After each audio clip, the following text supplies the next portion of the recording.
I've got Jenna Walton here with us. She's one of the top producing agents in my office. Jenna, thanks for joining us today. Happy to be here. What made you decide to get into real estate? I actually wanted to be a cop. Oh, really? Long time ago. Yep. And I went through the process with Boulder PD, and they were only taking one female officer. They had 11 slots, and I lost it to the other girl. And it was 180 people in the running, and it was me and her with the last two girls, and I lost it. And I was like, well, forget it. I'm done. Let's try something else. My dad was a broker for almost 50 years before he passed. My brother was still is one, 35 years. Oh, I didn't know that. Yeah. So I come from a family of real estate agents. It felt like I should give it a shot. And I closed my first deal, quit my job waiting tables, and never looked back. Gotcha. Yeah. We've talked in the past, and you tell me about your experience with Bold. Mm-hmm. What's that story? So I took the Bold class that we offer a couple times, but I had been an agent for 5 or 6 years at that point, and I was 7 months pregnant. I was closing anywhere from like 8 to 11 deals or so a year, which is not bad at all. But I wanted more. And so I was like, let's try this. I'm going to give it a shot. So I did. I took it with Vishay Chevalier. She's fabulous. And I wrote 9 contracts in 7 weeks. Really? Yeah. Wow. So we have a picture of me sitting on the floor in Bold with all the contracts I wrote. And I did that by posting in the Bold Facebook group. And so everyone does it a little differently. And for me, like, I don't like talking to my sphere at all, especially back then. So I was like, well, who can I talk to? Like, I have no problem talking to strangers because I could care less if they like me or not. So I posted in the Bold Facebook group. I was like, hey, I want an agent in every state. I want to build a massive referral network. And I got 2 phone calls within 5 minutes. 2 of those 2 people are still my referral partners to this day. And that was kind of the launching pad for how I built my business over the last 6 years. That's incredible. 9 contracts. In 7 weeks, yeah. I'll show you the picture. It's pretty funny because I'm sitting with a big old pregnant belly and they have all the contracts laid out around me. It was fun. So you mentioned that you jumped on the Facebook group, mm-hmm. and you said that you wanted to make a contact with an agent in every state, mm-hmm. right? How have you maintained that since then till now? I spend a lot of time networking with agents from across the country. And so my business is rooted in agent-to-agent referrals. I would say 50 to 60% of my new business every year comes from agent-to-agent referrals direct from across the country. I've built that network by going to Glover U, Mega Camp, Family Reunion. I also host my own top agent mastermind every year. It's 30 agents from across the country fly out. They're all top producing agents, and I get to foster those relationships that I've built. So while some people maybe are hosting massive events with 600 people, I'm hosting an event that people fly across the country to participate in so that we can communicate and get to know each other better and really build those relationships deeper. Those people in that room, I think the last year we had 30 agents close over $250 million in real estate in the previous year. And so these people are sending referrals, and they know people that know people, right? So now when there's a referral in our office, I get the phone call. Who do you know in, St. Louis, or who do you know in Kansas City, right? I'm getting those calls because I know the people. Mm-hmm. So I could probably recommend an agent in almost every major city across the country at this point. So that's awesome. Mm-hmm. So you had mentioned that 50 to 60% of your business is from other agent referrals. Mm-hmm. Let's put that into perspective. Mm-hmm. How much real estate would you sell a year? About 20 million last year. And I closed almost 40 deals last year. This year, we've already closed 30, and I've written out over 75,000 in referral checks this year. That's awesome. That's amazing. Yeah. So, as a, agent that's just getting started, and they're like, hey, I'd like to build a referral network. What are some tips that you can give that agent? Pick up the phone and call, right? Like you cold call for sale by owners and expireds, right? You have to build those relationships. So don't be the person at an event that's walking around like throwing flyers and business cards and like crap at people. They don't want it. They're going to throw it in the trash. This is more important. They want to know you. They want to know who you are. I'm authentically me, and I just don't care what we'll go with that. I don't care really what people think of me, right? And You're either going to like me and want to do business with me because of how authentic I am, or you're not. And we don't need to work together. That's perfectly fine. There's other agents here that might be a better fit for you. And I think that getting to actually know people is what's really important. A lot of times you have those people that come and there's like, oh, here's my flyer. Call me. Let's do business in Texas. And you're like, no, right? Like, you're never going to call that person. It's going to go in the trash 10 minutes later. So come up with a way to be authentic, come up with a way to actually get to know people, host an event, right? There's people that host happy hour events. They host breakfast, lunch, whatever, right? Host something there, go to all the events, pay to go to them. It's expensive. I go to at least 4 events a year. And I've got 3 kids under 7, but it's prioritizing where you're putting your time, right? Like, I'm not doing an event from my database every month, but I am traveling once a quarter to make sure that I'm fostering those relationships because they bring me so much business. So you had mentioned, just pick up the phone, call the agent, start building that relationship. Are you strategic at all in terms of who you call? Not anymore. Like, if a new agent calls another new agent, it's going to be challenging to get business because the agent they're calling doesn't do a ton of business. Yeah. Right. So that's a hard question to answer because it's been a long time since I started that, right? And I wasn't new when I did it. So I think I would answer that differently for different people. As a new agent, you're going to want to put yourself out there differently than an experienced agent is, right? When I'm competing for a referral, I am the top agent in my office. I am able to say I'm top 10 in the region for Keller Williams. I'm able to say like over 50% of my business is agent-to-agent referrals. This is my bread and butter. This is what I do every day. I communicate with you the way you want to be communicated with. I have the speech now, right? So for me, when I'm talking to a new agent and I'm saying, hey, jump on a referral group, there's probably 5,000 Facebook referral groups out there. And I'm not exaggerating. There are so many ways to connect with agents. There are at least 10 Denver Metro referrals posted every couple days. Do I get them all? Absolutely not. But put yourself out there and just start doing it. I mean, the more groups you join, and there's nothing that says you can join all of them, right? Mm-hmm. And put your notifications on, start seeing them, right? When you're posting in those groups, when your name is getting out there, when you're being the first person to pick up the phone and call, right? Most people go with the first person they talk to because they don't know any better. So if you're the quickest person to call, you're probably going to get it, whether you're experienced or not. Oh yeah, I work for, a top agency. We have multiple agents that were, in the top 10 this year. We've got great resources for your client. I'd love to help. They don't know any different. Yeah. It's all about how you present yourself and the customer service you're going to provide. So new agents can compete just as well as experienced agents if they know what to say. Awesome. Good tips. What other tips would you share with agents that are thinking about starting to launch their careers in real estate? So that meme where the guy's like digging in the mine and he like stops this far from the diamonds. Yeah. And the guy above him is like still digging and there's nothing, but he doesn't stop, right? So it's one of those things that's like, you never know how close you are to a yes, right? So just keep trying. We are in a very judgy business. If I wasn't where I'm at in my career, I wouldn't be the way I am today, right? Like, I have a uniform I give myself. I wear slacks. I have a rib tank top in 7 colors and a couple pairs of the same slacks. And whenever I'm going out with new clients, that's what I wear, right? But I get the opportunity to be me, but with a twist, right? So for me, I feel like I got sidetracked. You're good. What was the question? What other tips would you give new agents looking to start their business? I don't know where I was going with that. You were just basically stating the fact that you wouldn't dress like you are today.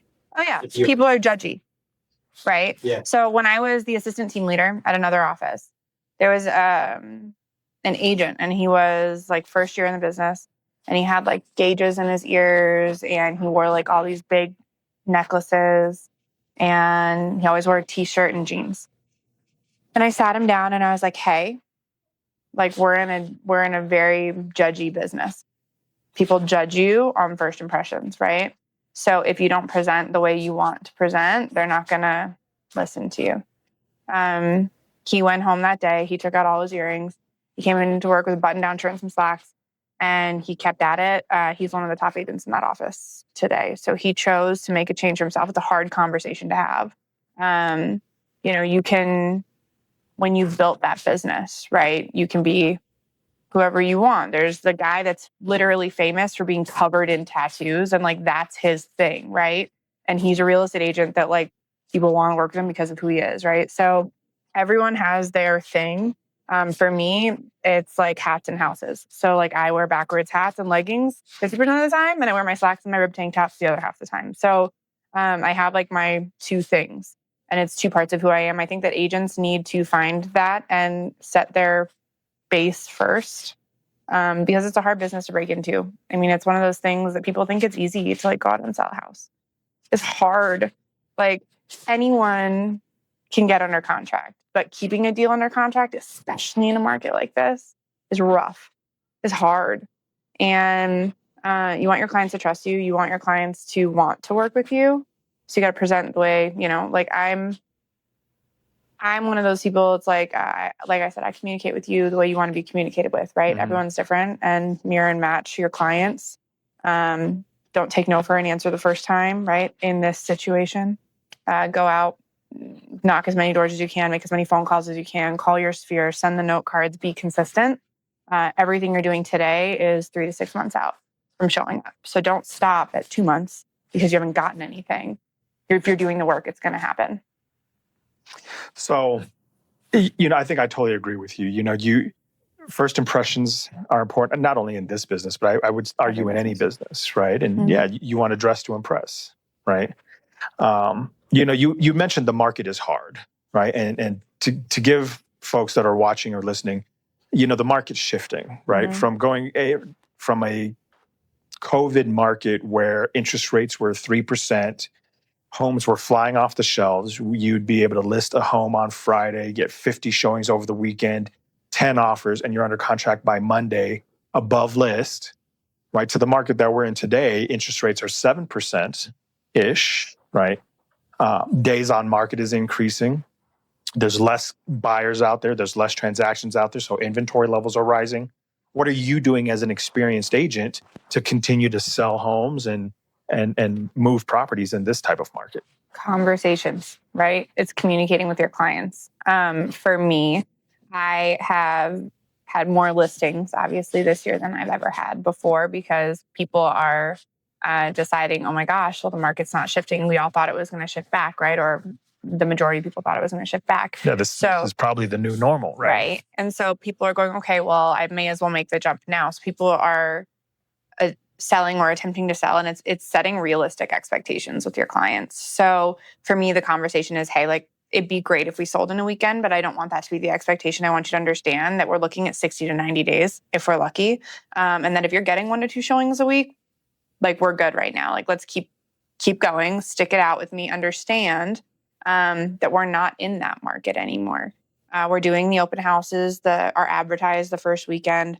We are, knocking neighborhoods. We're doing the things that we need to do to get the listings out there.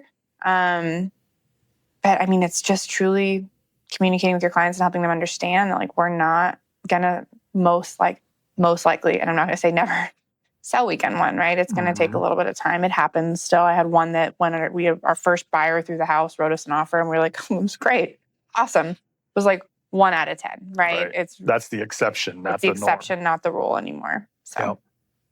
So with setting the right expectations with your sellers, one of the things that I'm seeing with I would say less experienced agents or even nervous sellers, a lot of sellers are used to the post-COVID market where, they've listed the home and they're expecting to get a ton of showings that first weekend, right? And then a week goes by, 1, maybe 2 showings. The next week goes by, 1, maybe 2 showings, right? Then all of a sudden it's like, hey, we should drop the price, right?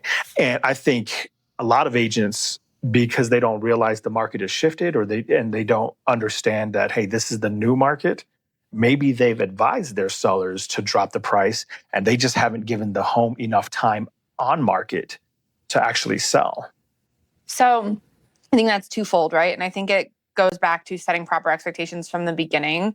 So in our market mimosas and mastery class that we do with Ryan, we brought this up last time, and it was setting the proper expectations with our clients and understanding that, like, hey, you want a price $25,000 higher than what I'm telling you? we're going to set an expectation in our contract. If we've gone 10 days and you've had less than 2 showings, we're dropping the price. But if you price where I'm telling you, you're priced correctly and we need to sit. The one I told you today, we've had the showings, right? We're priced right. It's a matter of the right buyer. And so I would say that you need to, again, have the conversations with your client, explain to them that like, this is the new market. This is the new normal we're in. And it's not about freaking out because you're not getting enough showings. Like I said, if you're getting 1 to 2 showings, 3 showings a week, like you're in good shape. That's great. You have some houses that are sitting for a month and they might get 1. Unfortunately, buyers are nervous, right? They have way too many options right now. I mean, we had like a 58% spike in homes between March or February and April. And we're up over 50% from where we were this time last year. Like the inventory is up. Yep. The interest rates are up. And when you have 2 houses that are almost identical and one is $15,000 higher than the other, they're going to go in and they're going to pick them both apart. Like I have a house right now sitting that is, in my opinion, fantastic. It's got a couple cosmetic things that are really easy to fix, but the feedback you're getting is like, oh, it needs so much work. I'm like, it's damn near brand new house. Like, give me a break. It doesn't need work. It needs like $500 and like little things, right? Yeah. So people are picking things apart right now because they can. For sure. So it's just patience. You got to be patient. We're not in 2020 anymore. And I don't think we're ever going to be again. I agree. So you had mentioned keeping deals together is challenging right now. What are you seeing? What are some of your challenges in keeping deals together? Picky buyers. Picky buyers? You've got buyers. I got an inspection objection today on one of my listings, which is like, inspector says the water heater needs to be replaced. I was like, water heater was just replaced. It's brand new. Like you've got buyers listening to everything they're being told. You've got they're nitpicking. We had multiple offers on this house in particular. And she's going, well, we came up 4,000. I'm going, we had another offer, the same price. You came up to their price. And so they want all these things. And so it's communicating with your seller that like, hey, we could go back on the market. Maybe that other buyer is still available. Maybe we get another buyer. But is it worth risking it over $1,500 in repairs? I think it's kind of one of those things that you have to weigh your options. But keeping deals together, communicating with your sellers and your buyers about what's reasonable and not reasonable, right? In both instances is important. I had a client that just sold yesterday. She listed her house. We listed it higher than she thought she was going to get. We got a full price offer first weekend. I knew the electrical panel was going to come up. Like I had told her before we listed, like, be ready. It's going to come up at inspection. Sure enough, they wanted it replaced and they wanted $10,000 in concessions. And I was like, hey, you're already $25,000 higher than you thought you were going to sell for. Yeah. Give them the concessions, replace the panel, close. She did. We closed in less than 30 days and she was thrilled and she's with her family in another state now. So I think it's just understanding what your client needs, what they want. Conversations, right? Yeah. Everything comes back to relationships and conversations. It's the business we're in, listening to people. Yeah, I think that's, you bring up a good point because, a lot of times when we're talking to agents, it's like, hey, set the right expectations with your seller. Like how many showings are you going to get over the weekend? How long do we expect your home to be on the market? But I think having a conversation with your seller about inspection items, right after COVID, I had 10 offers on the table. I didn't have to fix anything if I didn't want to, right? Now it's like I've been on the market 3 months and I finally get an offer and this buyer's going to ask me for this, this, and this to be fixed. Sellers should probably get used to the fact that, yeah, they're going to have to end up doing some repairs to their property. And then the conversation with my clients often is, so they're asking for X, Y, and Z to be taken care of. Well, X, Y, and Z are your mortgage payments. You want to go back on the market and pay your mortgage payment, or do you want to make the repairs be done and close before your next mortgage payment's due? Why waste the money and risk that we have to go on the market and maybe get either an offer for less or no showings, have to drop the price eventually? And so I think that, again, just having those real conversations, the uncomfortable, what's that book about uncomfortable conversations? You know what I'm talking about?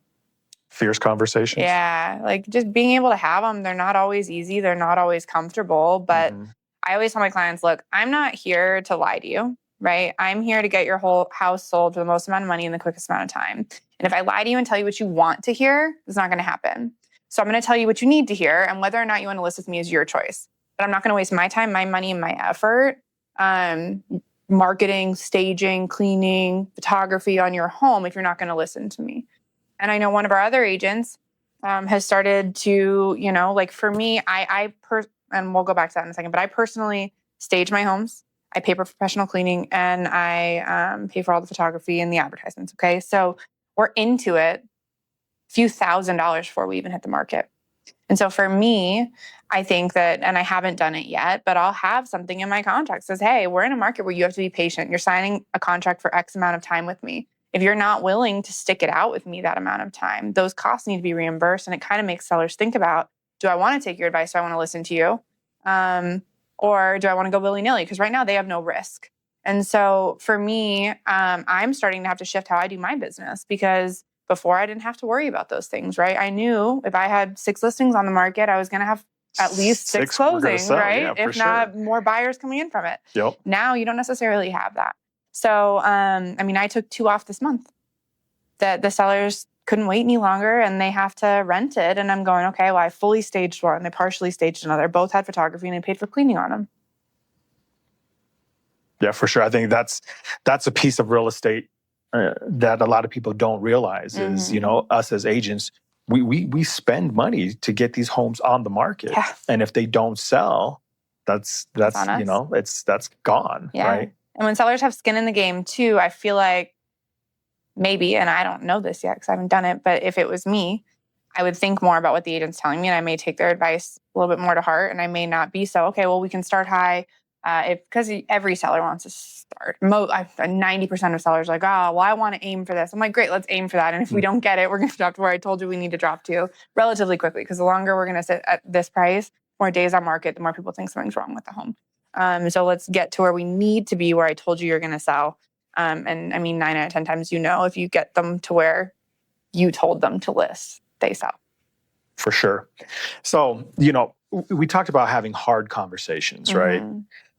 As a new agent, I might have never had to have this conversation with a seller. Like, I just signed my first listing agreement. I don't know how to have this expectation conversation with my seller. And, I don't know what I don't know. So what are some tips that you can give to a new agent? So when, they're about to sign their first listing, or they're about to go talk to their seller about, the inspection or structure, how do they hone these skills and practice these skills? They join our office and get a badass mentor. No, I'm just kidding. You get practice makes perfect. Look in the mirror, talk to yourself, go to script practice, find a partner you want to work with, do it again and again until it feels natural. None of us, as much as I personally despise script practice, I have my own scripts, right? I do referrals and I can do it in my sleep. I know what I say. I know how to go through a buyer's agency agreement because I've done it so many times. I can literally do it in my sleep. I can go through it. I have my speech. I have my jokes I crack at a certain part of the contract, right? Like you need to practice, right? So it doesn't happen overnight. You're not going to walk in the first time and it's going to be fluid. The good thing about our office is you do have someone that gets the opportunity to go with you for those first few ones. You get to watch in real life what that looks like. I think that every agent's going to fall. It's just, are you willing to get up? For sure. I think, like you said, this business is tough. You've got to have a lot of grit to be in this business. Because I think, consumers don't realize this, but we put a lot on our shoulders, right? We bear the stress of like, okay, you're having that baby, you need to sell your home because you got to get in the bigger home, or you're getting relocated, so you've got to sell the home, and we're dealing with a major financial asset of people's lives. So I agree. I think having a good, strong support system and surrounding yourself with the right agents, the right coaches, the right mentors, putting yourself in the right environment is really important. And the right people at home too, right? Like making sure that your family is supportive, that your family is in the same space as you when it comes to like, hey, I got to go on showings, or I need to host an open house, or whatever it looks like, right? It's a partnership, not just with your office, but with your family too. It's everyone's committed to making sure you're successful, because without their help, how do you get there? Exactly. Unless you're just Superman and single and fine. Having a strong support, a support network at home. You said, you're a mom of 3, right? Like, how are you balancing work life? What's that look like? Balance is an interesting concept. So it took me until last year to finally start leveraging out parts of my business that maybe I didn't need to be doing. I hired like a virtual assistant that helps me with all of my online stuff, my marketing, my like managing my database for me so that I know who to call, when to call, those things, right? Because those are things that I'm a really high D, like I don't pay attention to that kind of stuff. And I need to, because that's how your business thrives. So for me, it was that. It was leveraging out help with showings, because when you have 3 or 4 clients at one time, I would never be home. I stopped working on Saturdays. That's my day with my kids. So a lot of people are like, oh, I take Sundays off. I mean, I still answer my phone. I still write contracts, but I'm not out with clients, right? I'm with my family. If I need to take an hour away to go write a contract, talk to a client, go over an objection, whatever that is, that's fine. But for me, it was kind of figuring out what I was willing to give up and what I needed to keep control of. I have never had a transaction coordinator. Which is crazy. Which is crazy. I am finally, so I hired a company that's training my VA in all aspects of my business. And so fantastic, shout out for Soprani Consulting, but they basically train your assistant, help you hire an assistant. And I'm talking from like database management to like bookkeeping, like beginning to end of your business, any aspect in between, transaction coordination, the whole 9. And so I finally bit the bullet and was like, well, I'm not going to teach you because I don't know how to teach you. So let me have someone else come in and help me. And so it was finally deciding that like I needed to step into a different role so that those things could come off my plate. So, what's the one thing for an agent that's watching us today? What's the one thing you want to leave them with? Just start. Just get into action and do it. Yeah, because here's the thing, we can talk ourselves out of it 100 times a day. Right. I do it all the time, right? It's like, do the one thing you don't want to do first, right? Like Gary Keller always says, sit down, write it down, and you do the hardest thing first. Do the thing that you don't want to do, that you think is a pain in the ass, that is uncomfortable. Get uncomfortable to get comfortable, right? Get out of your comfort zone to start building your business. And so do the one thing you don't want to do, start doing it now. If I had started 10 years sooner, where would I be today? So I think it's just not waiting and actually like starting. Yeah. Just start. Get into action and do it. Mm-hmm. I love it. Yeah. Well, Jenna, thank you for your time today. I really appreciate it. And everybody at home, thank you for joining us.